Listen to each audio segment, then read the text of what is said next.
Right, mitosis आपका topic है। Mitosis का पहले तारुफ आपको मैं कराता हूं कि माइटोसिस को का जो नाम है माइटोसिस क्यों रखा गया है। असल में ये एक वर्ड है माइटोज से आया हुआ है, जिसको हम लोग थ्रेड लाइक बोलते हैं। थ्रेड लाइक, उन थ्रेड लाइक जो दागी नुमा चीज़ें कहाँ पे नजर आई? साइंटिस्ट तो हमेशा रिसर्च करते हैं, चीज़ों को देख रहे होते हैं। एक साइंटिस्ट जब सेल को देख रहा था, कब स्टडी कर रहा था, जब वो सेल डिवाइड हो रहा था, उस वक्त उसको सेल के अंदर ऐसे थ्रेड लाइक स्ट्रक्चर्स नजर आए। तो उसने अपने ज़बान में, चूंकि वो लोग थ्रेड को थ्रेड तो नहीं बोलते हैं, वो अपने ज़बान में माइटोज को बोलते हैं, इसीलिए उसने इस पूरा प्रोसेस का नाम माइटोसिस रखा। अच्छा, देन कौन कौन से साइंटिस्ट थे? एक था वाल्टर फ्लेमिंग। इसने क्या किया? इसने इस प्रोसेस को एनिमल के अंदर ऑब्जर्व किया, एनिमल सेल के अंदर।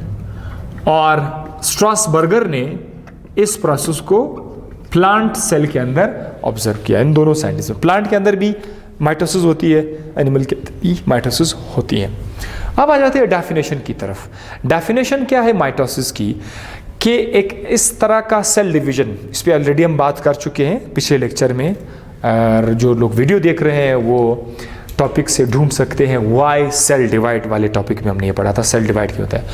तो ये एक किस्म का सेल डिवीजन है माइटोसिस, जिसमें डॉटर सेल को उतने ही क्रोमोसोम्स मिल जाते हैं जितने क्रोमोसोम्स पेरेंट सेल के अंदर है। लेट्स सपोज हमारे पास एक सेल है, हमारे पास एक सेल है, इस सेल के अंदर 10 क्रोमोसोम्स हैं, राइट। जब ये सेल अपने आप को डिवाइड करेंगे, जाहिर है जब ये अपने आप को डिवाइड करेंगे तो कितने सेल्स में डिवाइड करेंगे? 2 सेल्स में। इन 2 सेल्स को हम लोग क्या नाम देंगे? Daughter cells. इसके अंदर भी 10 क्रोमोसोम आएंगे, इसके अंदर भी 10 क्रोमोसोम आएंगे। परेशान मत होना कि इधर 10 है तो ये 10 कैसे, जादू से ये 10 एक्स्ट्रा कहाँ से आए? हिसाब किताब तो सही करना है, मैं आपको एक्सप्लेन कर दूंगा स्टेजेस बना के, स्टेजेस आ रहे हैं इसके। अगर पेरेंट सेल में क्रोमोसोम की तादाद जितने हैं, डॉटर में भी उतने क्रोमोसोम्स आ जाए, इस तरह के सेल डिवीजन को क्या कहते हैं? माइटोसिस। अब जो माइटोसिस के अंदर जो स्टेजेस है वो हमारे पास 2 स्टेजेस हैं, मेनली 2 स्टेजेस हैं, फिर हम फर्दर छोटे छोटे स्टेजेस बनाएंगे। एक का नाम है कैरियोकाइनेसिस, दूसरे का नाम है साइटोकाइनेसिस। कैरियो लफ्ज जो है ये न्यूक्लियस की तरफ इशारा है। Cairo means nucleus, kinesis mean division. जब न्यूक्लियस डिवाइड हो जाए तो उसको क्या कहेंगे? कैरियोकाइनेसिस। साइटोकाइनेसिस में क्या होगा? Cytoplasm divide. देखिए अब सबको पता है कि एक सेल के अंदर जो है न्यूक्लियस होता है, राइट, दिस इज न्यूक्लियस, और बकाया ऐसा क्या है? साइटोप्लाज्म है। तो जब एक सेल डिवाइड होगा उसमें ये दोनों एक साथ डिवाइड नहीं होंगे। सबसे पहले न्यूक्लियस अपने आप को डिवाइड करेगा। इसमें भी अक्सर स्टूडेंट सोच रहे होते हैं कि न्यूक्लियस कैसे डिवाइड होगा? ऐसे? दरअसल न्यूक्लियस डिवीजन का मतलब यह है कि न्यूक्लियस के अंदर जो क्रोमोसोम्स हैं वो क्रोमोसोम एक दूसरे से हाफ होकर के इक्वली जाकर डिवाइड हो जाएंगे। इस क्रोमोसोम्स के सेपरेशन को हम लोग क्या नाम देंगे? न्यूक्लियर का डिवीजन होता है। न्यूक्लियस डिवाइड हो गया। सो अब आपको मैं सबसे पहले बताऊंगा कि ये क्रोमोसोम, लेट सपोज यहाँ पर इस तरह क्रोमोसोम ये पड़े हुए, तो क्रोमोसोम अपने सिस्टर क्रोमेटिड से एक दूसरे से अलग हो जाएंगे। इस क्रोमोसोम का हाफ इस तरफ आएगा, उस क्रोमोसोम का हाफ इस तरफ आएगा, इसको बोलते हैं न्यूक्लियस डिवाइड हुआ, राइट। तो दरअसल न्यूक्लियस डिवीजन मीन क्रोमोसोम जो न्यूक्लियस के अंदर है वो एक दूसरे से सेपरेट हो जाएंगे, इक्वली सेपरेट हो जाएंगे। अगर 30 सिस्टर क्रोमेटिड्स हैं तो हाफ उस तरफ जाएंगे, हाफ इस तरफ आएंगे। इस तरह हम बोलते हैं कि न्यूक्लियस डिवाइड हुआ। न्यूक्लियस डिवीजन को फर्दर आपको मैं स्टेजेस बता रहा हूं। साइटोप्लाज्म में फिर क्या होगा कि पूरा का पूरा साइटोप्लाज्म जो है सेल दो हिस्सों में तकसीम होएगा, एक साइड में एक न्यूक्लियस आएगा, दूसरे साइड में दूसरा न्यूक्लियस आएगा। तो ये बाद में आपको साइटोकाइनेसिस बाद में पढ़ाएंगे। सबसे पहले आप यहाँ पर आ जाए, कैरियोकाइनेसिस में सबसे पहले आ जाए, ठीक है। कैरियोकाइनेसिस के जो है 4 स्टेजेस हैं। अगर इन 4 स्टेजेस को आप इससे याद रखें PMAT के साथ, PMAT, prophase, metaphase, anaphase, telophase, PMAT, सही। तो प्रोफेज में ये आप लोग याद रखिएगा, प्रोफेज ये लाजमी है। ये पहला स्टेज जो है, इसको अगर आपने याद किया बाकी चीज़ में आपको मसला नहीं रहेगा, बहुत इजी होंगे बाकी। प्रोफेज में जो चेंजेस आती है वो ये है, सबसे पहले न्यूक्लियर मेम्ब्रेन क्या करेगा, डिसअपीयर होगा। Let's suppose this is the cell, right, ये है भाई आपका सेल, और इस सेल के अंदर न्यूक्लियस छोटा है, मैं थोड़ा बड़ा करके लिख लेता हूँ, ठीक है। ये न्यूक्लियस है। न्यूक्लियस का इस पर्दे को हम लोग क्या नाम देंगे, न्यूक्लियर मेम्ब्रेन इसको बोलेंगे, ठीक है। ये है न्यूक्लियर मेम्ब्रेन, न्यूक्लियर मेम्ब्रेन है। और यहाँ पर छोटे छोटे धागे हैं, छोटे छोटे धागे हैं। इन छोटे धागों को हम लोग क्या नाम देंगे, क्रोमोसोम नहीं, फिलहाल आप इसको नाम दें क्रोमेटिन मटेरियल। पहले आप इसको नाम दें क्योंकि ये काफ़ी पतले हैं, ठीक है, अभी तक ये मोटे नहीं हुए, कंडेंस नहीं हुए। और यहाँ पर हमारे पास क्या है, न्यूक्लियस के अंदर एक और डार्क स्टेन स्ट्रक्चर है जिसका नाम है न्यूक्लियोलस। और साथ ही साथ न्यूक्लियस के साइड पर, बिल्कुल साइड पर, यहाँ पर आपको 2 ऐसे स्ट्रक्चर नज़र आएंगे जिसका नाम है सेंट्रियोल, ठीक है। मैं सेल के अंदर बाकी चीज़ों को शो तो नहीं कर रहा, ज़रूरत ही नहीं है, राइट। गोल्गी बॉडीज़ है, माइटोकॉन्ड्रिया है, काम की चीज़ें आपके लिए मैंने शो की हुई है। तो ये एक आम सेल के अंदर ये चीज़ें मौजूद होती हैं। आपने देखा था कि जब सेल डिवाइड होगा, डिवाइड होने से पहले वो क्या करते हैं, डिवीजन की तैयारी करते हैं। क्या नाम था उस स्टेज का, इंटरफेज उसका नाम था। इंटरफेज में एक सेल अपने आप को पहले प्रिपेयर करते हैं। यहाँ पर तैयारी हो चुकी है, ये वो सेल है जिसने अपने आप को प्रिपेयर किया हुआ है, ठीक है। लेकिन क्रोमोसोम्स जो यहाँ पर आप देख रहे हैं, छोटे जो धागे हैं जिसको हम क्रोमेटिन मटेरियल कहते हैं, ये जो क्रोमोसोम के पतले धागे हैं ये अपने आप को कॉइल करेंगे। कॉइल ज़्यादा कॉइलिंग से क्या हो जाएंगे, ये मोटे हो जाएंगे। देखिए अगर एक धागा ऐसा है, ये आपको ज़्यादा आसानी से नजर आएगा, या अगर इस धागे को मैं इस तरह से कॉइल करूं, ये नजर आएगा, ये नजर आएगा। क्यों, क्योंकि इसने अपने आप बहुत ज़्यादा कॉइल किया, ये काफ़ी मोटा हो गया है। क्रोमोसोम जब इस तरह पतले हालत में होंगे, जब तक ये कॉइल नहीं होंगे, बायोलॉजी में इसको कंडेंस का लफ्ज़ बोलते हैं। तो इसको हम लोग बोलते हैं क्रोमेटिन मटेरियल। जब क्रोमोसोम अपने आप को कॉइल करेगा तो बायोलॉजी में इसको बोलते हैं कंडेंस। क्रोमोसोम अपने आप को क्या कर देंगे, कंडेंस कर देंगे। इसको अब हम लोग जो है, अब हम उसको क्रोमोसोम का नाम देंगे। और जब ये क्रोमोसोम अपने आप को कंडेंस करेंगे तो फिर ये किस तरह नजर आएंगे हमें और आपको, ऐसे। एक क्रोमोसोम जिसको अगर मैं इस तरह लिखूं, राइट, अगर मैं ऐसा लिखूं, एक क्रोमोसोम, ये वो क्रोमोसोम है जिसने अपने आप को कंडेंस किया हुआ है। इस जगह का नाम क्या है, सेंट्रोमियर इसको कहते हैं। अच्छा, इस जगह को मैं बिठा रहा हूँ, इसकी जरूरत नहीं है, हाँ, इधर आपको मजीद समझा देते। सो हियर इज, जितने भी क्रोमोसोम है वो अपने आप को कंडेंस करेंगे, तो उसमें आपको एक जगह मशहूर नजर आएगी जिसका नाम है सेंट्रोमियर। हर क्रोमोसोम के अपनी डुप्लीकेट कॉपी होगी, जो हमने इंटरफेज में पढ़ा था कि एस फेज में डीएनए अपने आप को डबल कर लेते हैं। वो इसका कहाँ है, वो पार्टनर डीएनए जो डबल करेगा, वो यहां पे होगा। तो ऐसे, राइट। ये हमारे पास अभी भी क्या है, एक क्रोमोसोम है, लेकिन उसके पास उसकी कॉपी है, this is now only one chromosome, और अब ये अपनी कॉपी के साथ है, और इनको हम लोग क्या नाम देंगे, सिस्टर क्रोमैटिड्स बोलेंगे, ठीक है, सिस्टर क्रोमैटिड्स। तो आपके न्यूक्लियस के अंदर जितने क्रोमोसोम्स होंगे वो किस शक्ल में होंगे, सिस्टर क्रोमैटिड। 2 है तो इस तरह के 2 क्रोमोसोम होंगे, 4 है तो इस तरह के 4 होंगे, 10 क्रोमोसोम है तो इस तरह के 10 क्रोमोसोम होंगे, 46 क्रोमोसोम्स है तो इस तरह के 46 क्रोमोसोम होंगे। हम अपनी आसानी के लिए 46 क्रोमोसोम को नहीं पढ़ेंगे, जस्ट आसान से अल्फाज में 4 क्रोमोसोम्स से शुरुआत लेंगे, ठीक है, 4 chromosome. So let's suppose we have a cell, इसके अंदर 1 2 3 एंड 4, हर क्रोमोसोम अपनी कॉपी के साथ भी होगा, राइट। तो ये 4 क्रोमोसोम इसमें मौजूद है। अब क्या होगा, प्रोफेज में ये जो मेम्ब्रेन है, न्यूक्लियर मेम्ब्रेन, ये डिसअपियर हो जाएगी, जैसे मैंने वहां पे लिखा हुआ है, न्यूक्लियर मेम्ब्रेन क्या हो जाएगी, डिसअपियर हो जाएगी।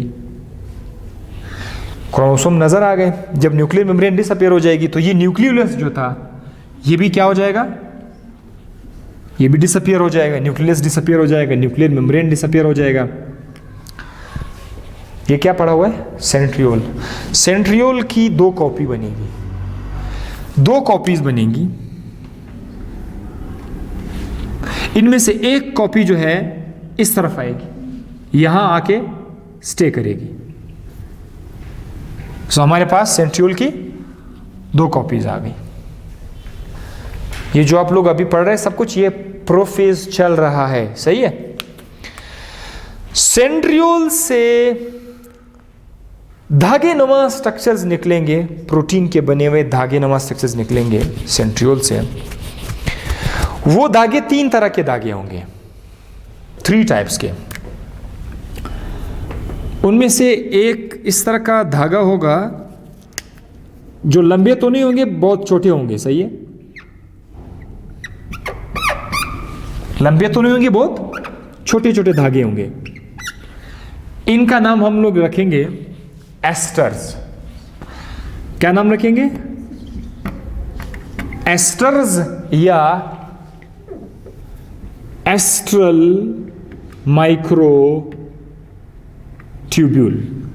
ये निकल गए, कहां से निकल गए, माइक्रोट्यूब्यूल से। इसी सॉरी सेंट्रियोल से। सेंट्रियोल से एक और तरह के धागे भी निकलेंगे,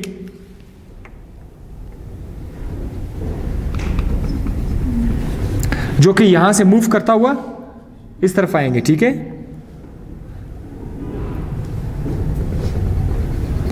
इनका नाम होगा पोलर माइक्रो ट्यूब्यूल्स। यहां से निकले, यहां से भी निकले और आपस में जाकर मिल गए एक दूसरे के साथ। इधर से भी धागा निकला, यहां से भी निकला, वो आपस में दूसरे के साथ मिल गए, polar micro tubule. So third कौन सा धागा है, थर्ड ऐसे धागे होते हैं जो निकल तो जाते हैं यहां से और यहां से, लेकिन आपस में नहीं मिलते हैं, वो जाकर क्रोमोसोम के साथ मिल जाते हैं। क्रोमोसोम पर मैंने यहां पर एक जगह बताया था कि भाई ये जो जगह है सेंट्रोमियर, जहां 2 क्रोमोसोम मिले हुए थे, इधर एक खास किस्म का प्रोटीन है सेंट्रोमियर के अंदर। तो सेंट्रोमियर तो जगह है, उस जगह के अंदर क्या है, प्रोटीन है। प्रोटीन का नाम है काइनेटोकोर प्रोटीन। उस काइनेटोकोर प्रोटीन के साथ वो वाले जो धागे मैंने बताए थे वो मिल जाएंगे। सो ये जो धागा आएगा यहां से काइनेटोकोर प्रोटीन के साथ, और अपोजिट साइड से ये एक सेंट्रियोल से धागा आएगा, दूसरे सेंट्रियोल से धागा आएगा। वो कहां पर अटैच करेंगे, क्रोमोसोम को तो होल्ड करेंगे, लेकिन कहां पर, काइनेटोकोर प्रोटीन के ऊपर जो है। इसीलिए थर्ड किस्म का जो फाइबर होंगे, थर्ड किस्म का, उनका नाम क्या होगा, उनका नाम ये होगा kinetochore microtubule, kinetochore microtubule. So हमारे पास एक आया माइक्रोट्यूब्यूल्स, सेंट्रियोल, 1। सेंट्रियोल के अलावा एस्ट्रल माइक्रोट्यूब्यूल्स है। और ये जो धागे जिसको आप लोग देख रहे हैं, जो आपस में भी मिल रहे हैं और क्रोमोसोम के साथ मिल रहे हैं, इनको हम लोग मजमूई तौर पर नाम देंगे स्पिंडल फाइबर्स का नाम देंगे। तो लंबे लंबे धागों को क्या नाम देंगे? दोनों तरह लंबे धागों को क्या नाम देंगे? Spindle fibres. और छोटे छोटे धागों को एस्ट्रल माइक्रोट्यूब्यूल्स या एस्टर्स और सेंट्रियोल। 3 चीजें आ गई ना। इन 3 चीजों को कंबाइन करेंगे तो उसे क्या बनेगा? माइटोटिक apparatus बनेगा। ये जो आपके सामने है सेंट्रियोल है, सेंट्रियोल से छोटे धागे और बड़े धागे, इन 3 चीजों को मजमूई तौर पर क्या नाम देंगे? Mitotic apparatus। सो माइटोटिक apparatus भी बन जाएगा किस फेज में? प्रोफेज में ये बन जाएगा। और अब हमने करना क्या है, याद रखिएगा, ये जो जितने भी क्रोमोसोम्स हैं सब के सब अटैच हो जाएंगे स्पिंडल फाइबर्स के साथ। सारे के सारे क्रोमोसोम जो है वो यहाँ पर अटैच हो जाएंगे। अब आपका पहला स्टेज खत्म हुआ प्रोफेज का। दूसरा स्टेज पे जब हम जाएंगे तो उसका नाम क्या है? मेटाफेज। मेटाफेज में क्या होगा? मेटाफेज में वही सेल है, मैं उसको दोबारा शो करना चाहूँगा, बल्कि ये साइड अगर थोड़ा सा मैं मिटाऊँ। मेटाफेज में जो सेल होगा और उसमें हमारे पास कितने क्रोमोसोम हैं? 4 हैं। तो वो जो क्रोमोसोम है, एक,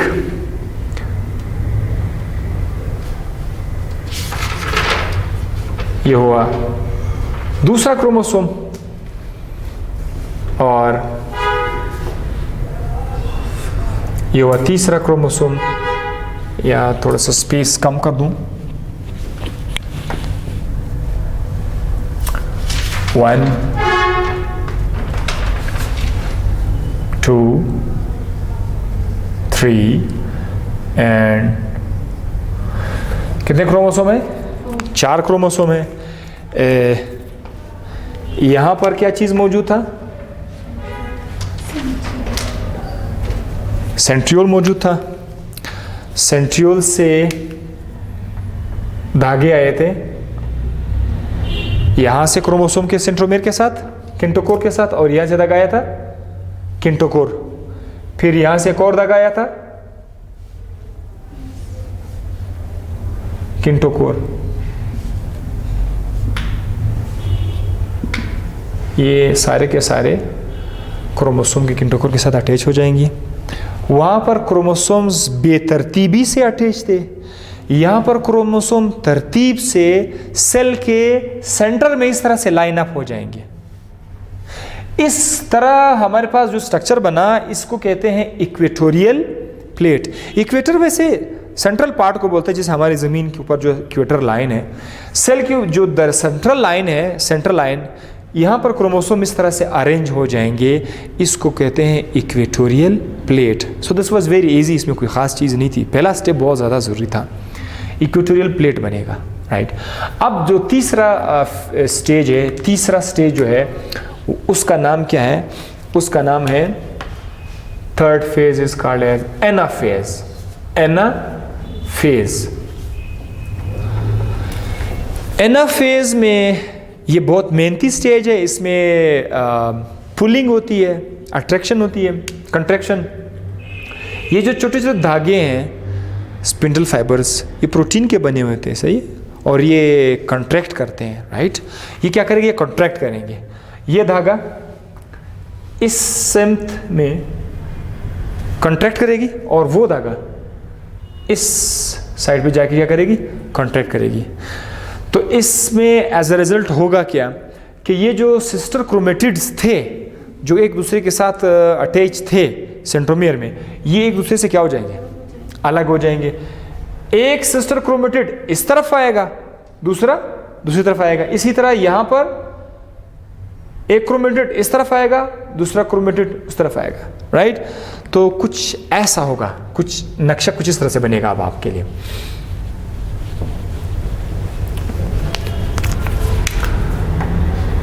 ये रहा एक क्रोमोसोम सिस्टर क्रोमेटिड और ये रहा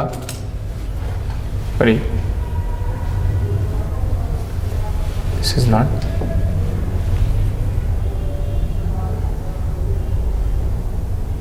right, like this,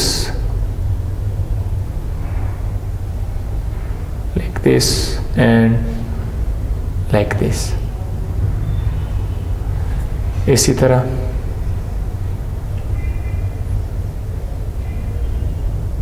राइट। सो ये वही सेंट्रियोल है जिसके धागे होंगे अटैच, और यहां पर जो सेंट्रियोल था, तो अब आपने देखा कि वो जो सिस्टर क्रोमेटिड्स थे वो एक दूसरे से क्या हो गए, अलग हो गए। हाफ इस तरफ आएंगे, हाफ उस तरफ जाएंगे। This stage is called as anaphase. Anaphase के बाद जो फोर्थ स्टेज शुरू होगा, वो फोर्थ स्टेज का नाम क्या है, वो है टेलोफेज। टेलोफेज।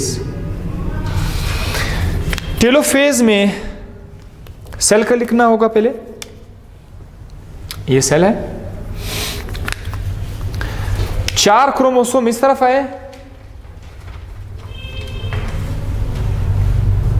राइट, 4 क्रोमोसोम इस तरफ आए, सही है।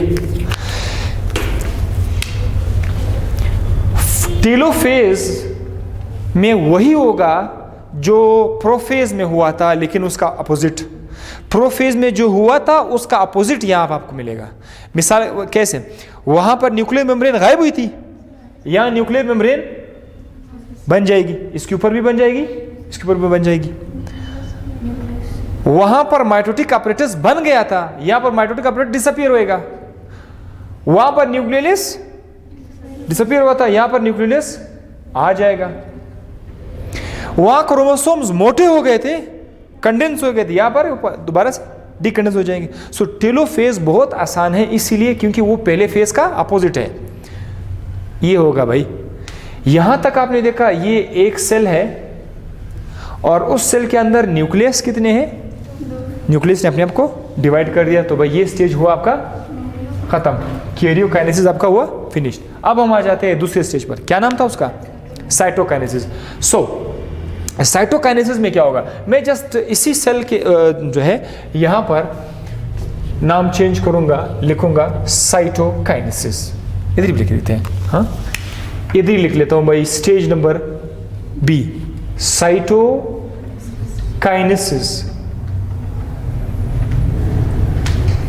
साइटोकाइनेसिस में क्या होगा, साइटोप्लाज्म डिवाइड होगा, वो तो बहुत आसान है, साइटोप्लाज्म डिवाइड होगा, बट कैसे डिवाइड होगा,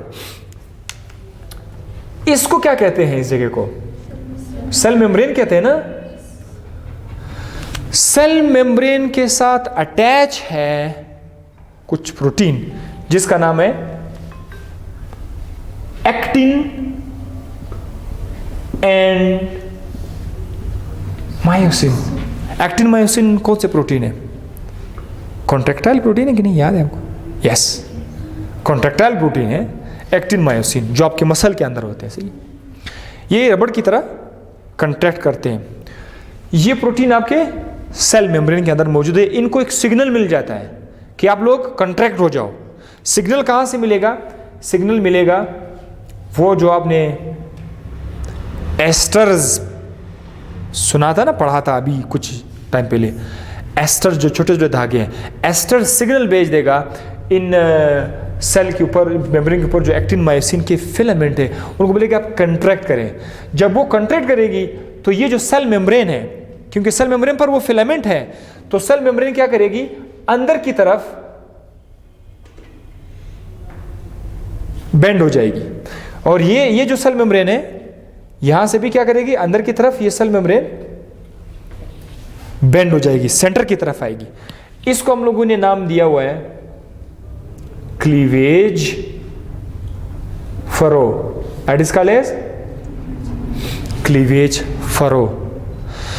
अब ये मजीद भी सेंटर की तरफ आएंगे। जैसे कि एक गुब्बारा है, आप उसको बीच में पकड़कर, ऐसा गुब्बारा है लेट्स सपोज, आप उसको सेंटर में पकड़ के, जैसे किसी को आप गले से पकड़ते हैं दबा के, क्या होगा? गुब्बारा ऐसे होगा ना, ऐसे होगा ना। तो ये जो सेल है ये कंस्ट्रक्ट करते करते आखिरकार ये ऐसे बनेगी।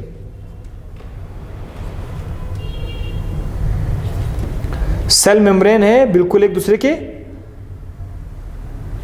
सेंटर की तरफ आएगी। हाँ, अच्छा, ये सिलसिला जारी रहेगा। आखिरकार ये दोनों सेल मेम्ब्रेन यहां पर आकर एक दूसरे के साथ मिल जाएंगे। एक हिस्सा इस तरफ आ जाएगा, दूसरा पार्ट उसी तरफ जाएगी। सो यहां पर हमारे पास साइटोप्लाज्म भी आके क्या हो जाएगा? डिवाइड हो जाएगा। ये आपको समझाने के लिए मैंने ऐसा किया, लेकिन सेल इस तरह के नहीं होते, गोल होंगे, ठीक है। इस बार लाइक दिस, एक सेल इस तरफ आएगा, एक सेल इस तरफ आएगा। इसके अंदर के इसके न्यूक्लियस में भी कितने क्रोमोसोम होंगे? 1 2 3 4 क्रोमोसोम, और इसमें भी 1 2 3 4। पेरेंट सेल में भी 4 क्रोमोसोम थे, डॉटर सेल में भी 4 क्रोमोसोम है। ये आ गए आपका सेल डिवीजन, माइटोसिस यहाँ पे आके ख़त्म हुआ। साइटोप्लाज्म भी डिवाइड हुआ, न्यूक्लियस भी डिवाइड हुआ। बस एक चीज़ और भी बताता चलूँ लास्ट में, कि प्लांट सेल के अंदर थोड़ा सा डिफरेंट है। प्लांट सेल में साइटोकाइनेसिस थोड़ा सा डिफरेंट है। वो कैसे? प्लांट सेल में आपको पता है वहां पर सेंट्रियोल नहीं होता। सेंट्रियोल की जगह पर एक और स्ट्रक्चर है जो सेंट्रियोल लाइक स्ट्रक्चर्स बनाएंगे। सेपरेशन उसी तरह से होगी जो आपने सुना था, बट एक डिफरेंस है। वो डिफरेंस ये है कि यहाँ पर कोई क्लीवेज फरो वाली बात नहीं है, कोई सिग्नल वाली बात नहीं है, कोई एक्टिन मायोसिन वाली बात नहीं है। तो फिर कैसे डिवाइड होगा? ऐसे, ये प्लांट का सेल है, न्यूक्लियस तो जनाब चलो ठीक है डिवाइड हो गया है, बट जो साइटोप्लाज्म है वो इस तरह से डिवाइड होगा कि प्लांट के सेल के अंदर आपने एक नाम सुना होगा गोल्जी बडीज का, है गोल्जी कॉम्प्लेक्स का नाम सुना होगा। गोल्जी कॉम्प्लेक्स क्या करते हैं? वो छोटे छोटे मेम्ब्रेन बाउंडेड वेजिकल्स छोड़ देते हैं। वेजिकल्स छोड़ देंगे, वो वेजिकल्स यहां पर आकर क्या हो जाएंगे? लाइनअप हो जाएंगे। यहां पर बहुत सारे वेजिकल्स आएंगे। इनका नाम क्या है? Golgi vesicles. कहां से है भाई? गोल्जी बॉडी से है। ये थैले नुमा है, मेम्ब्रेन इनके आसपास क्या है? मेम्ब्रेन है, मेम्ब्रेनस बॉडीज है। अंदर क्या मिलेगी आपको इसकी?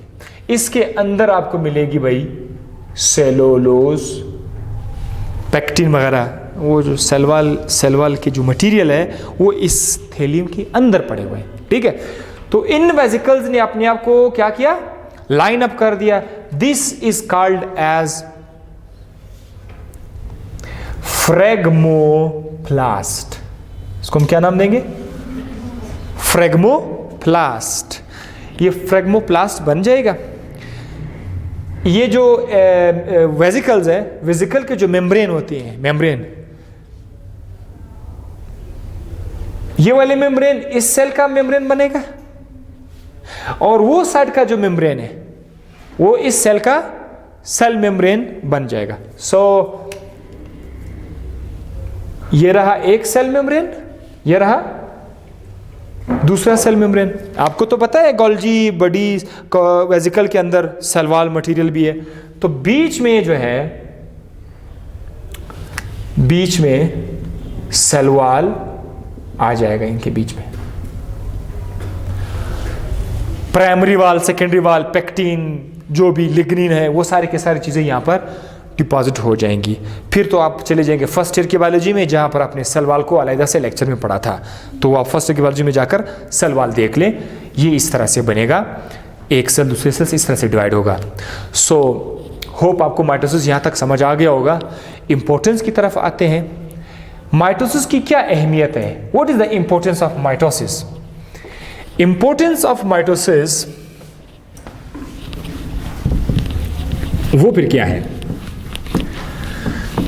इसका जिक्र भी उसी लेक्चर में हम पढ़ चुके हैं जिसका नाम था वाई सेल डिवाइड, उसका नाम था, वहां पर आप देख सकते हैं इंपॉर्टेंस ऑफ माइटोसिस। इंपॉर्टेंस मतलब कि उस टॉपिक के साथ रिलेटेड क्या क्या चीज़ें है, प्लस चीज़ें, नेगेटिव चीज़ें, पॉजिटिव, अच्छी बुरी बातें सब उसमें मौजूद है, इंपॉर्टेंस में आ जाती है। इंपॉर्टेंस में ये है कि सबसे पहले माइटोसिस की वजह से आपकी बॉडी को ग्रोथ मिलती है, प्लांट ग्रोथ, एनिमल ग्रोथ, सब माइटोसिस की वजह से होती है। इसके अलावा जब जख्म लगता है तो जब वो ठीक हो जाता है, हीलिंग ऑफ वॉन्ड्स, वो भी इसकी वजह से है। और सबसे इंपॉर्टेंट चीज जो है वो है कैंसर।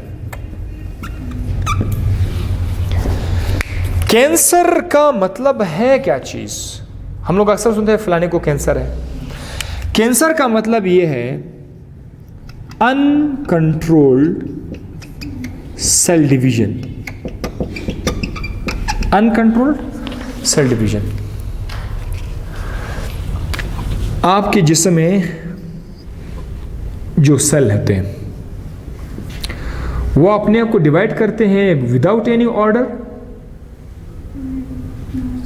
हो ही नहीं सकता। हमारी बॉडी के अंदर सबसे ज्यादा ऑर्डर डिसिप्लिन हमारी बॉडी के अंदर है। हम लोग अगर डिसिप्लिन नहीं करते वो अलग बात है, हम बड़े अक्सर औकात डिसिप्लिन का मुजाहरा नहीं करते, इंसान है, लेकिन हमारी बॉडी के अंदर ना कोई रिश्वत चलता है ना कुछ और, वहां पर बहुत सारा डिसिप्लिन है। सो एक सेल अपने आप को उस वक्त तक डिवाइड नहीं करेगा जब तक उसको सिग्नल ना मिले। सिग्नल मिलते ही ये अपने आप को डिवाइड करना शुरू करेंगे। तो कैंसर में क्या होता है कि सेल का ये जो सिग्नल होता है ये लॉस हो जाते हैं। वो जो सिग्नल है वो एबनॉर्मल सिग्नल्स आ जाते हैं, जिसकी वजह से एक सेल, हम चाहते नहीं कि डिवाइड हो रहे हैं, ये डिवाइड हो जाता है। और डिवाइड हम नहीं चाहते, हमारे अंदर तो केमिकल सिग्नलिंग का सिस्टम है, बाकायदा सिग्नल मिल जाती है, यहां पर सिग्नल नहीं होते। तो ऐसे सेल डिवीजन जो हमारे मर्जी के मुताबिक नहीं हो, बॉडी के मर्जी के मुताबिक नहीं हो, कंट्रोल में नहीं हो, अनकंट्रोल्ड सेल डिवीजन हो, this is called as cancer. तो कैंसर जो है वो आपकी बॉडी में जब आ जाता है, अल्लाह ना करे, तो उसको हम लोग एक नाम लफ्ज देते हैं, ट्यूमर भी उसको बोलते हैं, ट्यूमर भी उसको बोलते हैं। कैंसर की दो टाइप्स है, थोड़ा थोड़ा मैं बताता चलूं। एक है बिनाइन कैंसर, शरीफ कैंसर, आपकी जिस्म में किसी एक जगह पे पड़ा हुआ है, इधर उधर भाग नहीं रहा है, फैल नहीं रहा, उसको आप सर्जरी से रिमूव कर सकते हैं, बिनाइन शरीफ कैंसर। दूसरा है मैलिग्नेंट। मैलिग्नेंट ऐसा कैंसर होता है जो आपके जिस्म में फैल रहा होता है, स्प्रेड कर रहा होता है, खून में शामिल होकर एक जगह से दूसरी जगह जाते हैं। ऐसे कैंसर को क्या कहते हैं? मैलिग्नेंट। इसको सर्जरी से ख़त्म नहीं किया जा सकता क्योंकि वो बॉडी में फैल रहा है। So that was all about the cancer and mitosis. Hope आपको समझ आई हो। Thank you, see you in the next video इंशाल्लाह।